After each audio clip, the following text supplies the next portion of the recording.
Assalamualaikum warahmatullahi wabarakatuh. Alhamdulillah, puji syukur kita ucapkan kepada Allah Subhanahu wa Ta'ala karena sudah diberikan kesehatan untuk kita ketemu lagi dalam pertemuan untuk mapel PAI ini, di mana kita akan melanjutkan materi kita tentang surat An-Nur, surat yang ke-24 ayat 22. Di mana dalam materi surat An-Nur ini yaitunya membahas tentang menghindari perbuatan zina. Dan selanjutnya sebelum kita masuk ke materi ini lebih mendalam, perlu hendaknya kita tahu dulu tujuan dari pembelajaran tentang materi surah An-Nur ayat 2 ini.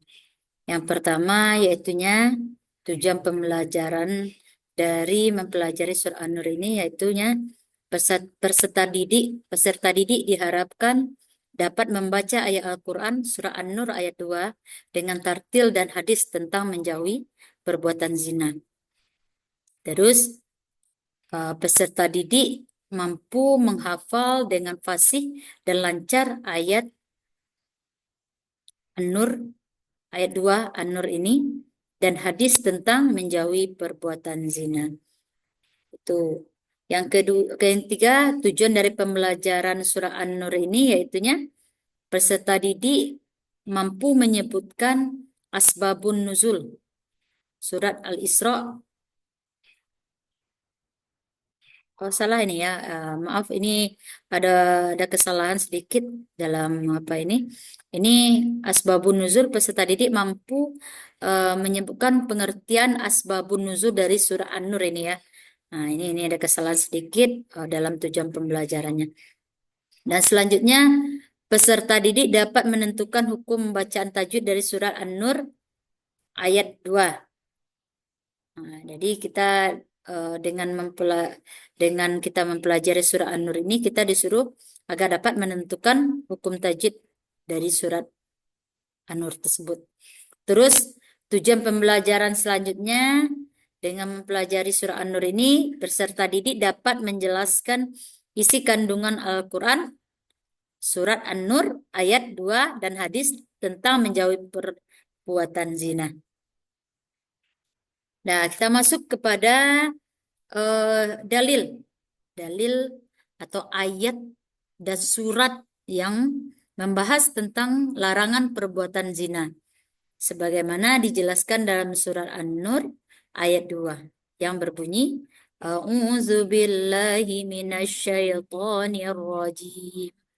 Bismillahirrahmanirrahim.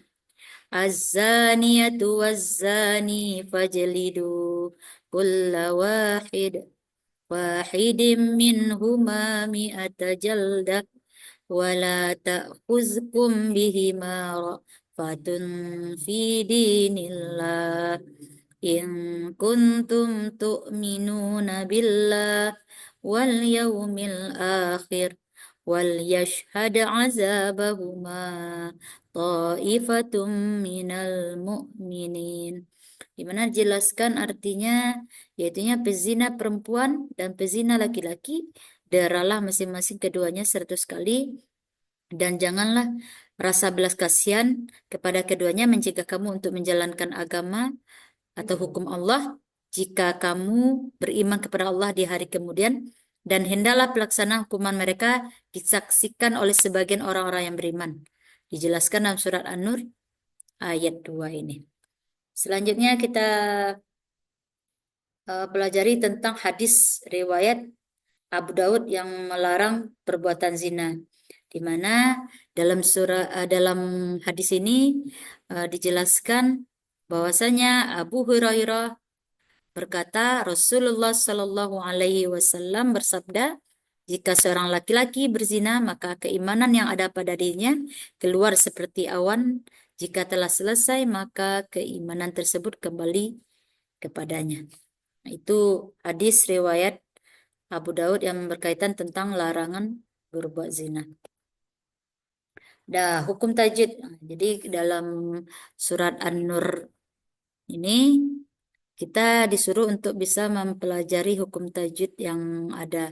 Di mana hukum tajwid dari surat ini yang pertama dapat kita kelompokkan, nanti akan kita bahas tentang nun sukun atau tanwin, mim sukun nantinya.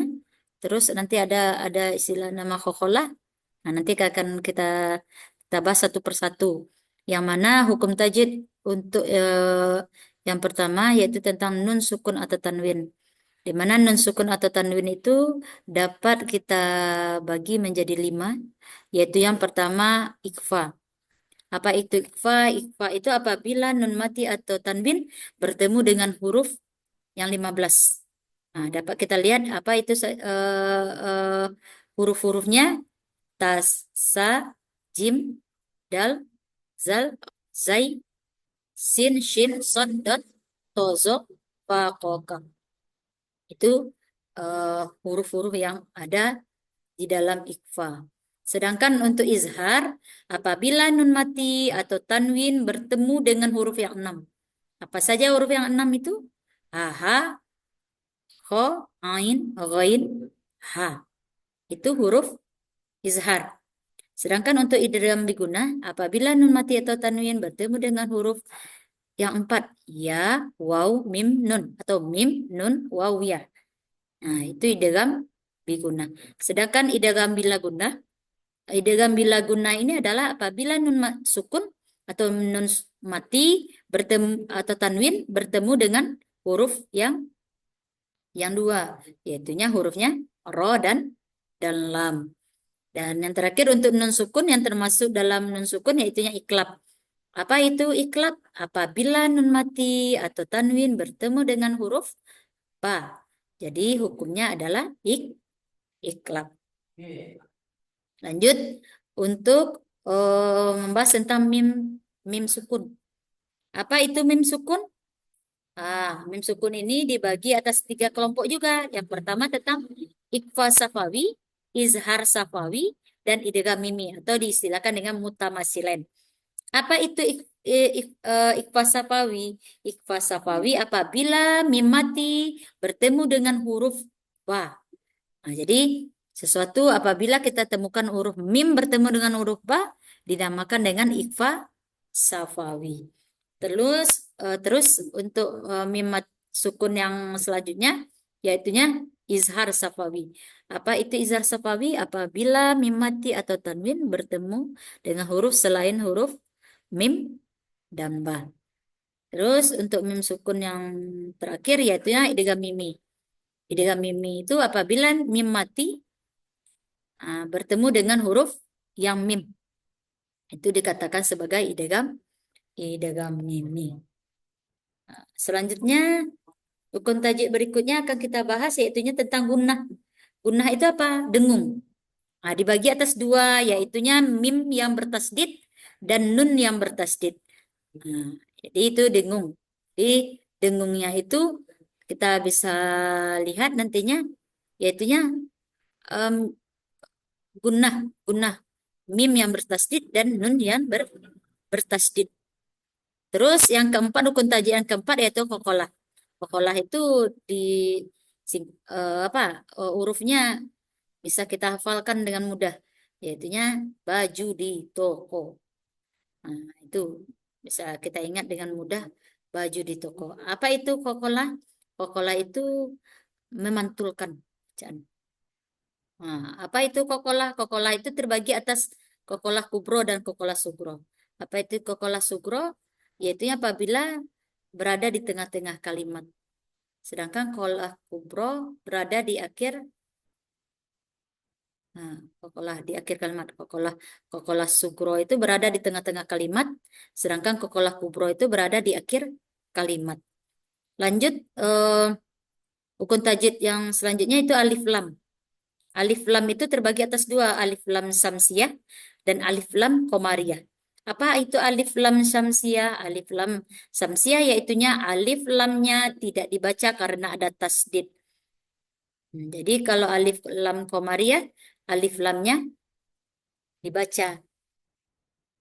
Terus kita ketahui juga dari surah An-Nur ini penting kita ketahui adalah asbabun nuzulnya. Apa itu asbabun nuzul dari surah An-Nur ini? Menurut bahasa, asbabun nuzul itu terdiri atas kata asbab dan nuzul. Apa itu asbab? Yaitunya sebab, dan nuzul berarti turun. Jadi menurut istilah dapat disimpulkan asbabun nuzul itu dapat diartikan sebagai sebab-sebab yang melatar belakangi turunnya ayat-ayat dalam Al-Quran. Asbabun nuzul ini dari surat An-Nur ayat 2 ini berkaitan dengan konteks sosial dan hukum yang berlaku pada masa Nabi Muhammad Sallallahu Alaihi Wasallam. Di mana pada saat itu perbuatan zina dianggap sangat serius dan merusak moral masyarakat. Di mana dalam Islam zina termasuk dalam kategori hudud, yaitu apa?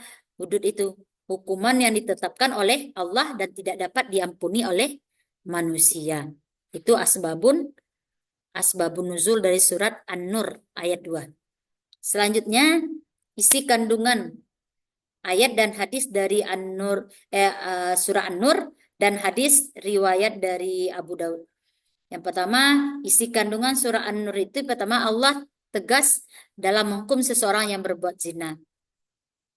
Jadi sangat bagus sekali eh, sebagai acuan bagi kita bahwasanya dalam Al-Quran itu dijelaskan dalam Al-Quran surah An-Nur itu sangat tegas Allah mengatakan Allah menghukum sangat tegas dalam menghukum seseorang yang berbuat zina. Nah, itu.